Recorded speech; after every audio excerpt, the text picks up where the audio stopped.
The iron bit deep into Anna Mackenzie's wrists, drawing blood that froze before it could reach the snow below.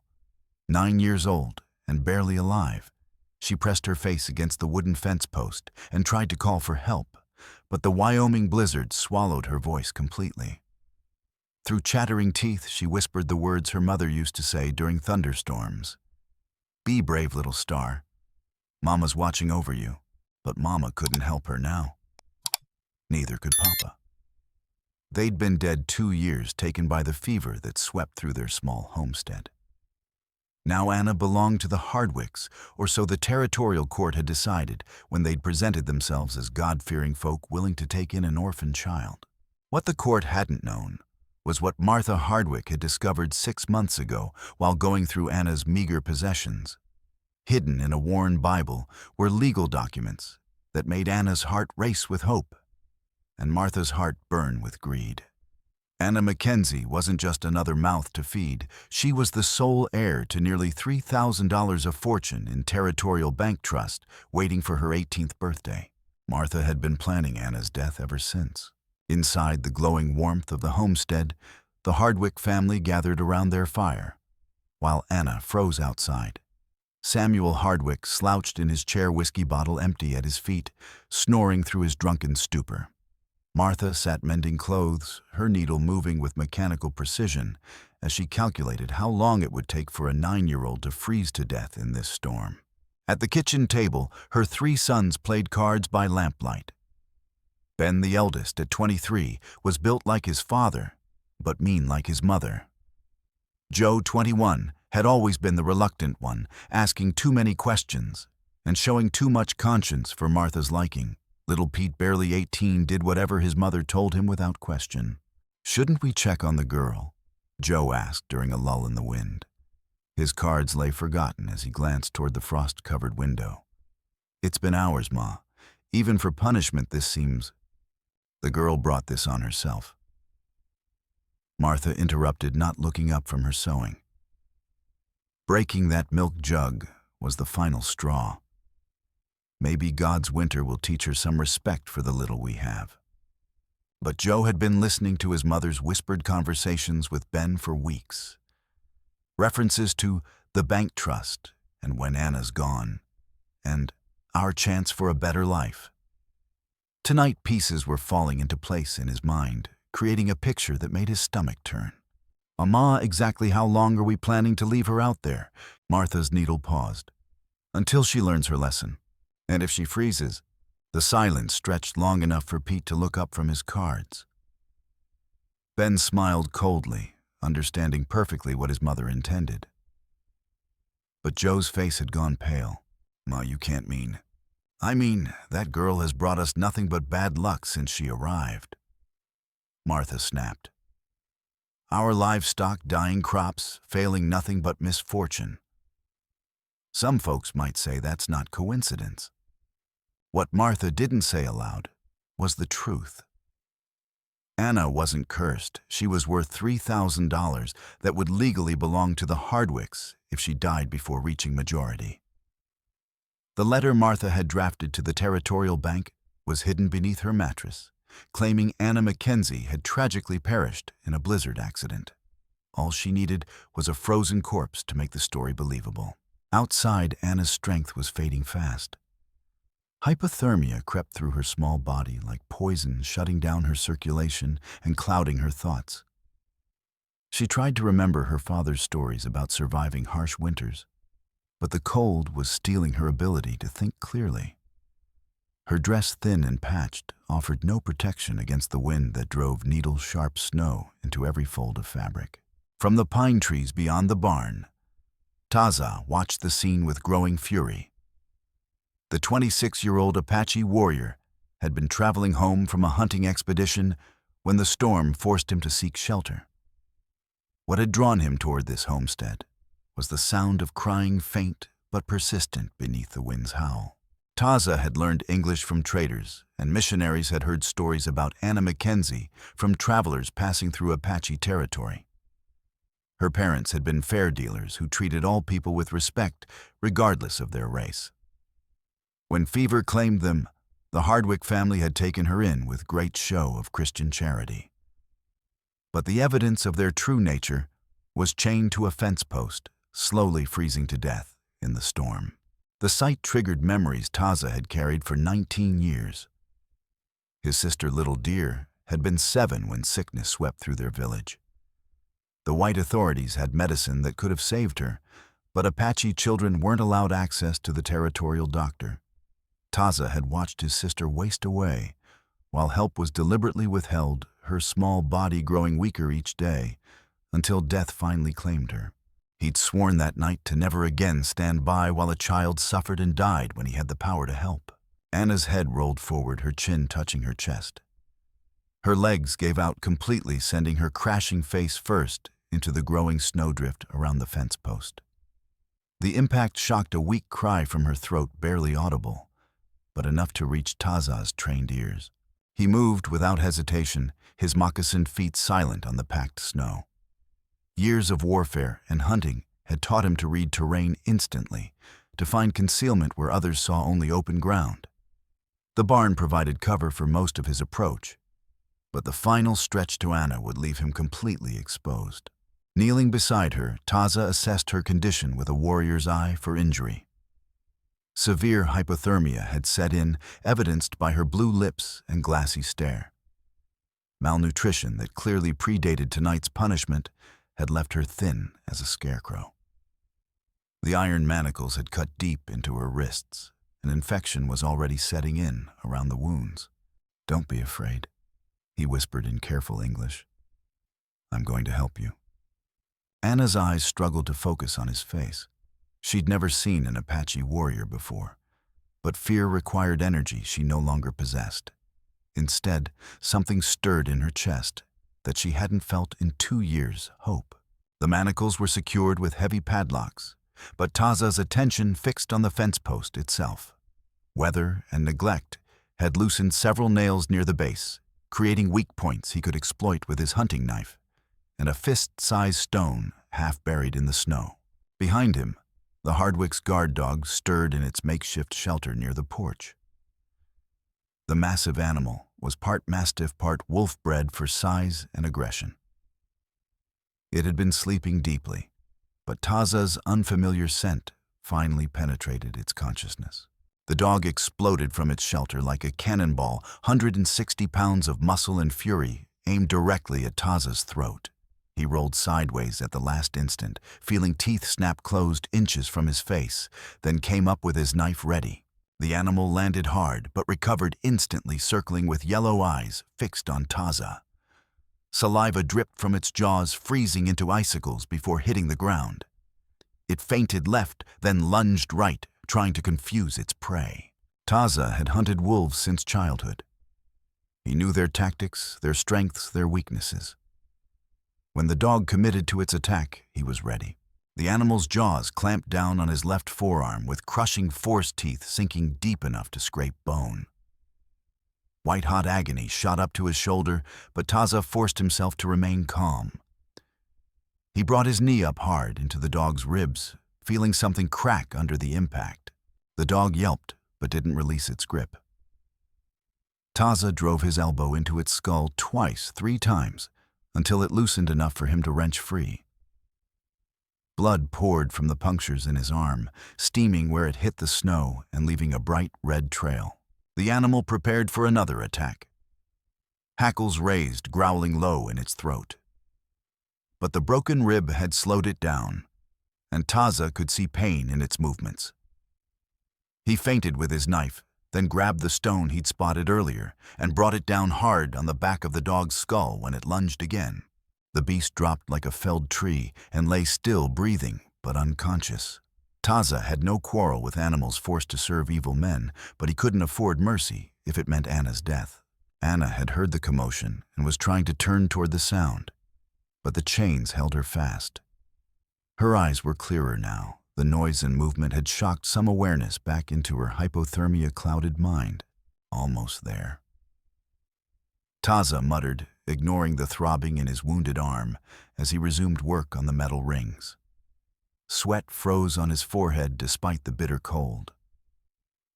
The iron was giving way, link by link, but each second of delay brought Anna closer to death. "There's an Indian stealing the girl." Little Pete's shout from the house window shattered the night's relative quiet.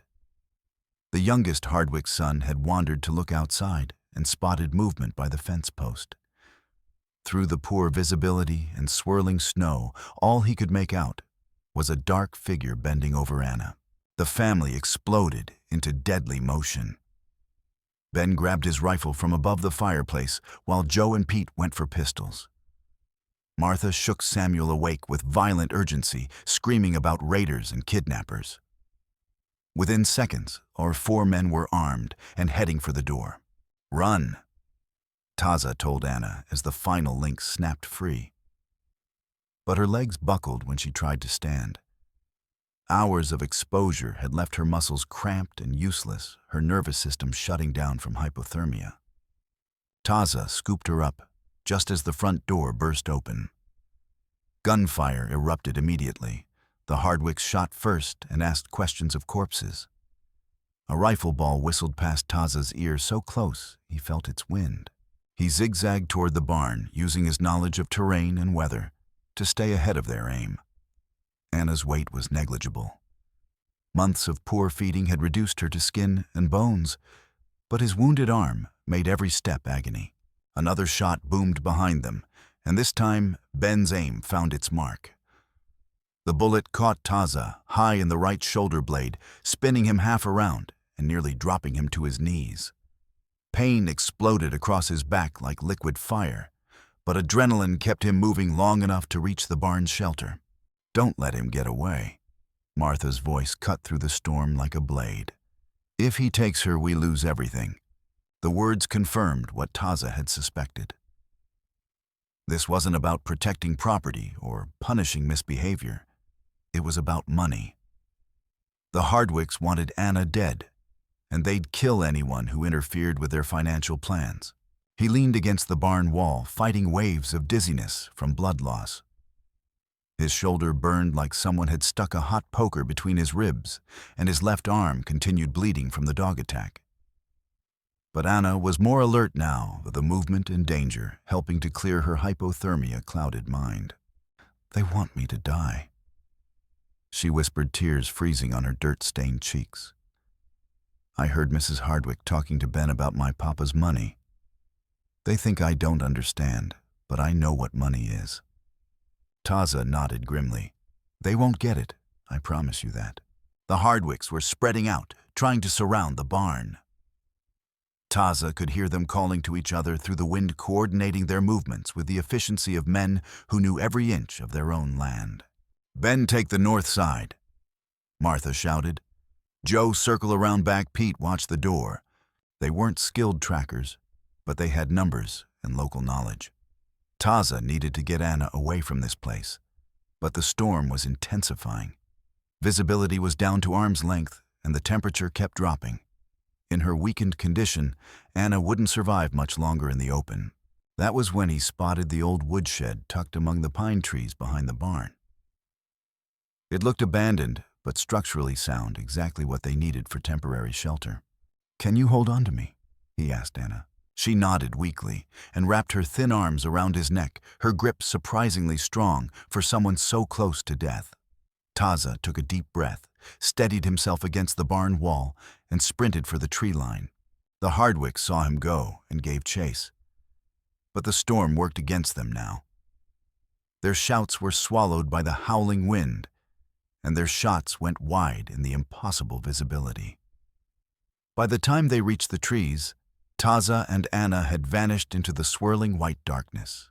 The woodshed was perfect for their needs, old but weathered tight, with enough gaps in the walls to prevent suffocation, but small enough to trap what little body heat they could generate. Taza set Anna down gently and immediately began tearing strips from his leather coat to bandage their wounds.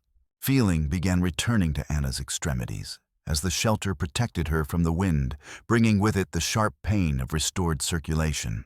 She watched Taza work on his injuries, seeing how he favored his right side and how blood continued seeping through the makeshift bandages on his arm. "Why are you helping me?" she asked as strength slowly returned to her voice. Because you need help, Taza replied, wrapping her damaged wrists with careful precision. And because I had a sister once who needed help, and no one came for her. Anna was quiet for a moment, processing this revelation. The warmth was making her think more clearly, and memories were surfacing, important memories her mother had made her promise to remember. There's something hidden in the house, she said suddenly. Under the kitchen floor near the big stone by the fireplace. My mama showed me before she got sick a loose board with her locket underneath. Taza looked at her sharply. What's in the locket? Papers. And a little key. Mama said if anything ever happened to her and Papa, I should show those papers to a judge. She made me repeat it back to her 3 times, made me promise I'd remember. Understanding dawned in Taza's mind. The Hardwicks could claim guardianship all they wanted, but legal proof of Anna's inheritance would destroy their scheme completely. More importantly, those documents might be enough to get her placed with a family that would actually care for her welfare. I'm going to get those papers, he decided. The storm is getting worse, which means they'll retreat to the house soon to warm up. If I move now, while they're still searching the woods, I might be able to get inside without being detected. Anna grabbed his wounded arm with desperate strength. Don't leave me alone, please. I have to. Those papers are the only way to keep you truly safe. Without them, even if we escape tonight, the Hardwicks can claim you ran away and drag you back here. But with legal proof of your inheritance. He let the implication hang in the air. Anna understood. At 9 years old, she'd already learned harsh lessons about how the world treated orphans with no legal protection. Papers meant power, meant rights, meant the difference between being property and being a person. Be very careful, she whispered. Taza squeezed her hand gently, then slipped back into the storm. The Hardwick house glowed like a beacon in the howling darkness, its windows casting rectangles of golden light onto the wind-driven snow. Taza approached from the rear, where a small window looked into the kitchen. The family had indeed retreated indoors, and he could hear them arguing near the front door. We should have found them by now. Ben was saying, his voice tight with frustration and pain. That Indian can't have gotten far not wounded like he is. Maybe we should wait until morning, Joe suggested. This storm's getting worse and we can barely see our own hands out there. Now morning will be too late. Martha's voice cracked like a whip. If he gets her to town, if she starts talking to people about tonight? About what exactly? Samuel interrupted, and Taza was surprised to hear steel in the usually drunk man's voice. Martha, what exactly are you so worried about her saying? A long silence followed, broken only by the wind rattling the windows. When Joe spoke again, his voice was uncertain, questioning. Ma, what's he talking about? What could Anna say that would hurt us? We're her legal guardians.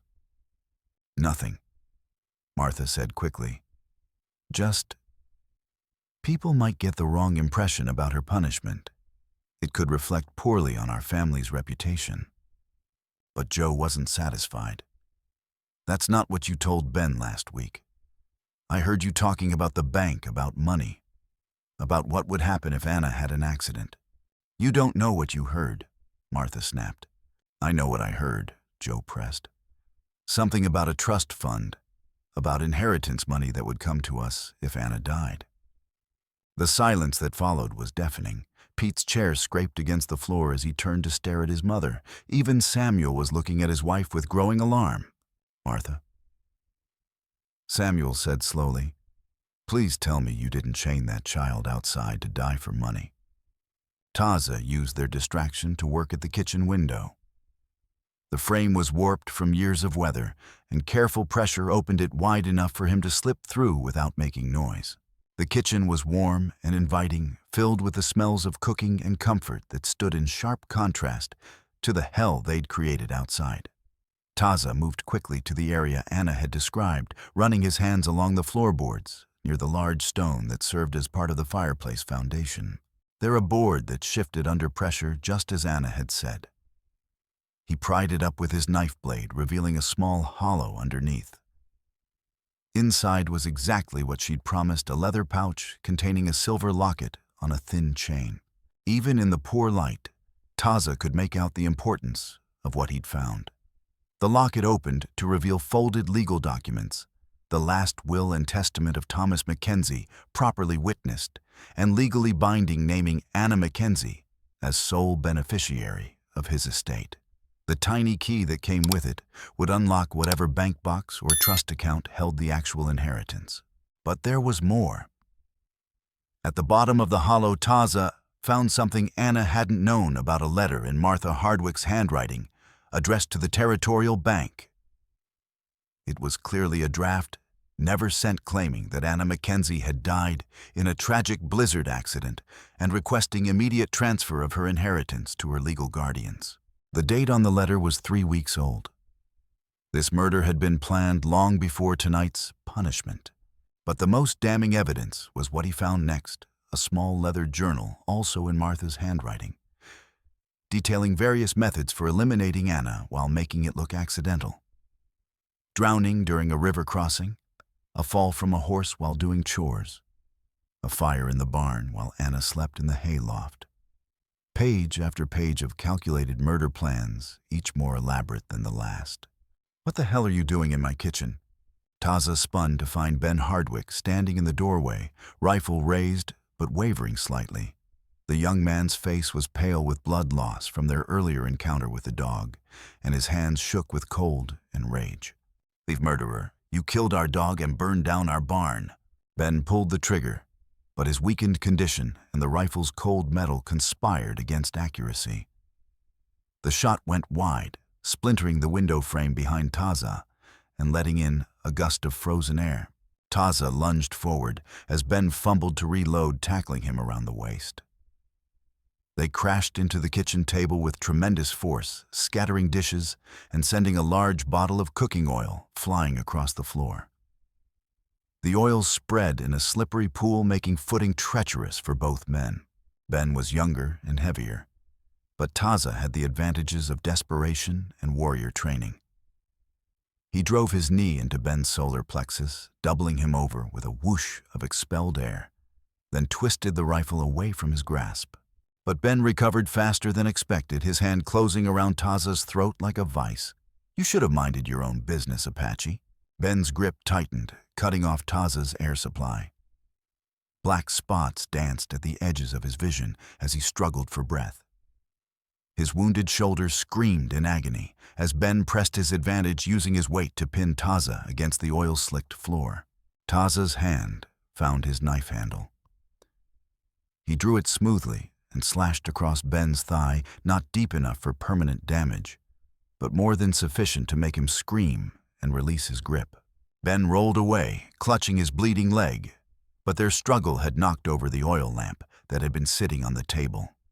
It crashed into the pile of rags and kindling Martha kept by the back door, and flame met oil-soaked fabric with explosive results. Fire raced across the spilled cooking oil like water, climbing the kitchen walls with hungry efficiency. Within seconds, the entire back of the house was ablaze, smoke filling the room and making it impossible to see or breathe. Taza grabbed the locket, the forged letter, and Martha's murder journal, stuffing them inside his shirt as flames began licking at his boots. He dove through the window just as the kitchen ceiling caught fire, landing hard in the snow outside. Behind him, Ben's screams brought the rest of the family running. The wind caught the flames and drove them toward the barn, where stored hay and grain provided perfect fuel. Within minutes, half the Hardwick property was burning like a massive torch against the night sky. The barn saved the animals. Samuel shouted any thoughts of pursuing Taza, forgotten in the face of losing everything they owned. The family formed a bucket brigade, desperately fighting the spreading flames with snow and water from their well. Their home, their livelihood, everything they'd worked for, was going up in smoke. And survival took precedence over revenge. Taza staggered back toward the woodshed, his strength nearly exhausted. The bullet wound in his shoulder throbbed with each heartbeat. His mauled arm continued bleeding despite makeshift bandages, and now he had burns on his legs from the kitchen fire. But he had the evidence. Anna would be safe now, and the Hardwicks would face justice for their crimes. He found her huddled in the corner of the shed, eyes wide with terror, as she watched the orange glow of flames through the trees. "I got them," he gasped, pulling out the locket and papers with hands that shook from pain and exhaustion. "Your mother's documents, and proof of what they plan to do to you." Anna took the locket with trembling fingers, tears cutting tracks down her dirt-stained cheeks. For the first time in 2 years, she held something that proved her worth, her identity, her right to exist, as more than an unwanted burden. "What's this?" she asked, looking at Martha's journal. "Evidence," Taza said simply. "Proof that they've been planning to kill you for months. No court in the territory will ignore this." But their escape was far from over. The fire had drawn attention from neighboring homesteads, and Taza could see distant riders approaching through the storm. Some would be coming to help fight the blaze, but others would be looking for the Indian raider the Hardwicks would certainly claim was responsible for the destruction. "We have to leave now," he told Anna. "Can you walk?" Anna tested her legs and found them steadier than before. The shelter and relative warmth had helped restore some of her strength, though she was still desperately weak from months of malnutrition and tonight's ordeal.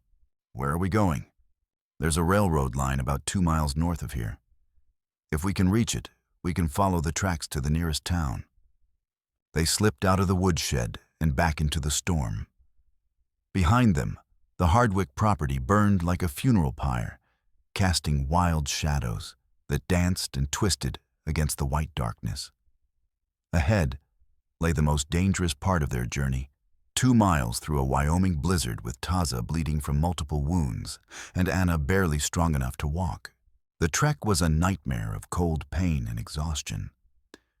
Every step sent fresh agony through Taza's wounded shoulder, while Anna struggled with hypothermia's lingering effects and the weakness that came from long starvation. The wind drove snow into their faces, like frozen needles, and more than once they had to stop and huddle together for warmth. Behind them, Joe and Pete Hardwick gave pursuit on horseback once the immediate fire danger had passed. They'd left Ben nursing his wounds and their parents trying to salvage what they could while they tracked their property through the storm. "I can see tracks," Pete shouted, pointing at the churned snow where Taza and Anna had passed. They went north toward the railroad. The brothers spurred their horses forward, but the blizzard worked against them. Their mounts struggled in the deepening snow, and visibility was so poor they kept losing the trail when wind erased the footprints. "This is madness," Joe said as his horse stumbled for the 3rd time, nearly throwing him into a snowbank. "We can't see 10 feet in this mess." "We can't give up," Pete insisted. "If that girl reaches town with her stories about tonight." "What stories?" Joe's voice carried a new note of suspicion that had been building all evening. "Pete, tell me the truth. What exactly happened tonight? Why was Anna chained outside in the first place?" Pete was quiet for a long moment, snow accumulating on his hat brim as he struggled with conflicting loyalties. "Ma said she broke the milk jug on purpose. Said she was cursed bringing bad luck to our livestock. And you believe that I don't know what to believe anymore." But Ma was so angry, and Ben said we had to teach her respect. Joe stared at his younger brother through the swirling snow. At 21, he was old enough to recognize the holes in their mother's explanations, mature enough to feel the weight of guilt for his participation in tonight's events. "Pete, I think we made a terrible mistake. I think Ma has been lying to us." They argued as they rode, their voices carrying clearly through the thin air. Hidden in a depression behind a fallen log 20 yards away, Taza and Anna listened to every word with growing hope. "I've been hearing things," Joe continued his conscience, finally overcoming his fear of family loyalty. Conversations between Ma and Ben about Anna's inheritance money, about what would happen if something happened to her. I didn't want to believe it, but tonight. What are you saying? I'm saying maybe that Apache did us a favor. Maybe he saved us from becoming murderers. Pete was shocked into silence. Finally, he spoke again, his voice small and frightened. What do we tell Ma and Pa? Joe was quiet for a long time, wrestling with the biggest decision of his young life. When he finally spoke, his words carried the weight of moral certainty. We tell them the trail went cold. We tell them they got away clean. But Joe's final act of redemption went further than his brother knew. Before turning back toward their burning home, he raised his pistol and fired 2 shots into the air. A signal that the pursuit was over, that whoever was hiding in the darkness could emerge safely. When no answering shots came from the storm, Joe nodded to himself and spurred his horse homeward. Pete followed confused, but trusting his older brother's judgment. Taza understood the signal perfectly. The young man was giving them a gift proof that the immediate danger had passed, that they could continue their escape without constantly looking over their shoulders. They pressed on through the storm, and finally the railroad tracks appeared out of the white void, like parallel lines of salvation. Taza's gamble had paid off. Following them west led directly to the settlement of Cedar Falls, a cluster of buildings around a train depot that represented safety, warmth, and justice. Dr. Henry Morrison was roused from his bed by Taza's desperate pounding on his door. The physician took one look at their condition and immediately brought them both inside. Questions could wait until they were stabilized. Anna was suffering from severe hypothermia, acute malnutrition-infected wounds on her wrists, and the psychological trauma of prolonged abuse. Taza had lost dangerous amounts of blood from multiple wounds and was fighting off infection that could easily turn fatal without proper treatment. While Dr. Morrison worked to save their lives, word spread quickly through Cedar Falls about the Apache warrior who had rescued a white girl from her abusive guardians. Sheriff James Patterson arrived within the hour, summoned by the doctor's urgent message. Patterson was a fair man who'd seen enough frontier justice to recognize truth when he heard it. Anna's account was detailed, consistent, and backed by devastating physical evidence that left no room for doubt. The legal documents in her mother's locket proved her inheritance beyond question. But Martha's forged letter and murder journal provided the smoking gun that revealed the full scope of the conspiracy. Page after page of calculated planning. Different methods for killing Anna while making it look accidental, detailed calculations of how much money they would inherit. Now this is premeditated murder, Sheriff Patterson said, reading through the journal by lamplight. She's been planning this for months. Sheriff Patterson organized a posse to ride out to the Hardwick place at dawn. What they found confirmed every detail of Anna's testimony. The burned remains of the barn revealed the chains and padlocks used to bind her. The charred kitchen contained evidence of the struggle between Taza and Ben, including bloodstains and the broken rifle. Ben Hardwick, still nursing his knife wound and suffering from smoke inhalation, broke down completely when confronted with his mother's journal. Any pretense of innocence crumbled under the weight of written evidence. It was Ma's idea. He sobbed, all his bluster destroyed by pain and the reality of what they'd done. She found out about the money months ago. Said Anna was cursed, said we'd be better off without her. She made me help plan it, made me promise to keep quiet. Samuel Hardwick, sober for the first time in months, wept as he realized his wife had been planning to murder a child for money. I thought we were just scaring her, he stammered through his tears. Martha said we'd bring her in after a few hours, just teach her some respect. I never knew about any murder plan. But Joe Hardwick's testimony proved most damaging to his mother's defense. Racked with guilt over his participation, he revealed conversation after conversation where Martha had discussed eliminating Anna while making it look accidental. She talked about it constantly. He admitted, unable to meet anyone's eyes. Different ways it could happen. She was always planning, always calculating. She showed me the bank papers, explained how much money we'd get if Anna died. I should have stopped her, should have told someone, but I was scared. Martha Hardwick showed no remorse even when confronted with overwhelming evidence of her guilt. That girl was a curse on our family. She insisted, her voice hard as winter stone. Everything that went wrong was her fault. I was protecting my sons, securing their future, by murdering a child for her inheritance money. Sheriff Patterson's voice was ice cold with disgust. By doing what was necessary for our survival. That money should have been ours from the beginning. The Hardwick family was arrested and charged with conspiracy to commit murder, child endangerment, attempted murder, and fraud. They would stand trial in the territorial capital, where frontier justice moved swiftly when children were the victims. Over the following weeks, as Anna recovered under Dr. Morrison's careful attention, she was visited daily by Tom and Sarah Chen, a Chinese-American couple who ran Cedar Falls' general store. The Chens had no children of their own and had been deeply moved by Anna's story of survival. "We know what it's like to be unwanted," Sarah Chen told Anna gently during one of her visits. "When we first came to this town, people didn't trust us. They thought we were strange, dangerous, different. But your story showed them that courage has no color, speaks every language. If you'll have us, we'd be honored to call you our daughter." The legal proceedings moved swiftly once Anna's inheritance was properly documented and transferred to a new trust overseen by the territorial court.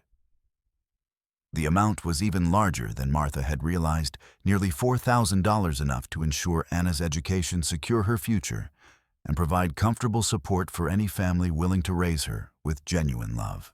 The trial took place 3 months later in Cheyenne, with Anna testifying clearly and completely about her treatment at the hands of the Hardwick family. Her composed recounting of events, backed by Martha's own written plans for murder, left the jury with no doubt about the family's guilt. Martha Hardwick received the harshest sentence, 20 years hard labor for conspiracy to commit murder, with her careful planning and complete lack of remorse earning her no mercy from the court. Ben received 12 years for assault and active participation in the conspiracy. Samuel got 5 years and was required to work off his debt to Anna's estate.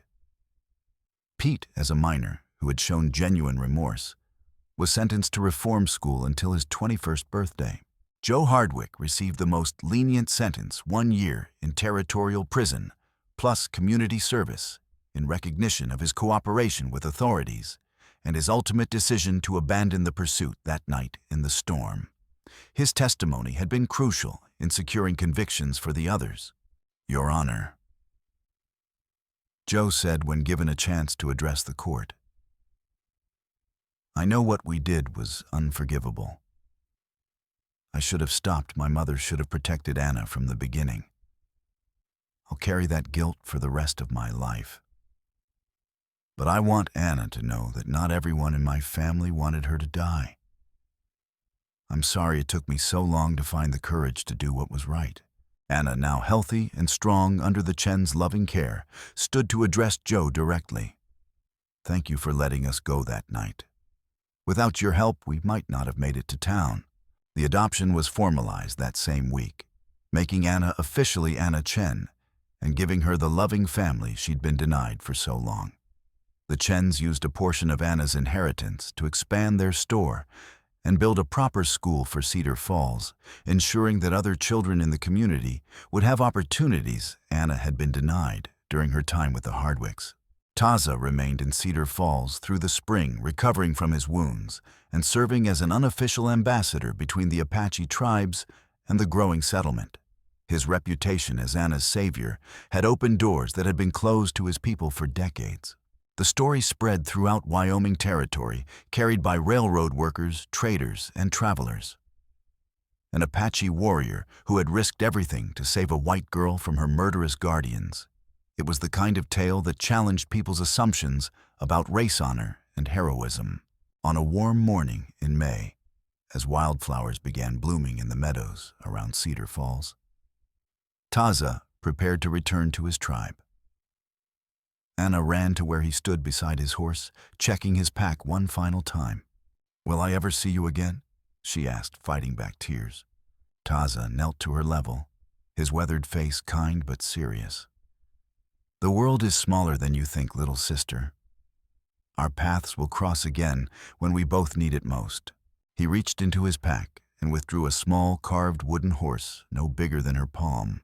The craftsmanship was exquisite, every detail perfect despite the tiny size. "My sister, Little Deer, made this before she died," he said quietly. "I've carried it with me ever since, waiting for the right person to give it to. Someone who survived when they shouldn't have, who found family when they thought they were alone." Anna clutched the carving to her chest, feeling its warmth and the love that had gone into its creation. "I'll treasure it always. Thank you for saving my life." "Thank you," Taza replied, "for showing me that courage recognizes no boundaries, that the color of someone's skin matters less than the strength of their heart. You reminded me why it's worth risking everything for people who can't protect themselves." He mounted his horse and rode west toward the mountains, where his people waited. Anna watched until he disappeared into the morning haze, then went inside to help Sarah Chen prepare breakfast for the family that had chosen to love her. The burned Hardwick homestead was eventually sold to pay court costs and restitution to Anna's estate. The land was purchased by a family of German immigrants who built a new house and barn, transforming the site of attempted murder into a thriving farm, where children played safely while their parents worked nearby. Years later, when Anna was grown and married with children of her own, she would tell them the story of the Apache warrior who saved her life. She would show them the wooden horse Taza had given her and explain how sometimes the worst storms wash away lies and reveal truths that transform entire communities. "Remember," she would tell her children during winter evenings when snow fell outside their warm home, "courage isn't the absence of fear, it's doing what's right despite the fear. It's helping those who need help, even when it puts you in danger. And it has nothing to do with what you look like or where you come from." The wooden horse still sits in Cedar Falls Museum today, alongside the actual chains that bound Anna to that fence post so many years ago. Visitors from around the world come to see them and hear the story of the orphan girl and the Apache warrior, who proved that heroism knows no boundaries of race or culture. Anna Chen lived to be 89 years old, surrounded by the large, loving family she'd built with Tom and Sarah Chen's guidance and support. She never forgot that terrible winter night, or the man who taught her that sometimes salvation comes from the most unexpected places, wearing the face of those we've been taught to fear. In her final years, she would often stand at her window during blizzards watching snow swirl past the lights of her home. And she would remember a frightened 9-year-old girl facing death alone in the darkness, and an Apache warrior who chose compassion over safety because it was simply the right thing to do. It was a story worth preserving, worth telling, worth remembering. And Anna Chen made sure it lived on long after the last echoes of that winter storm had faded into history, becoming a permanent reminder that courage and kindness can triumph over greed and hatred, no matter how impossible the odds may seem.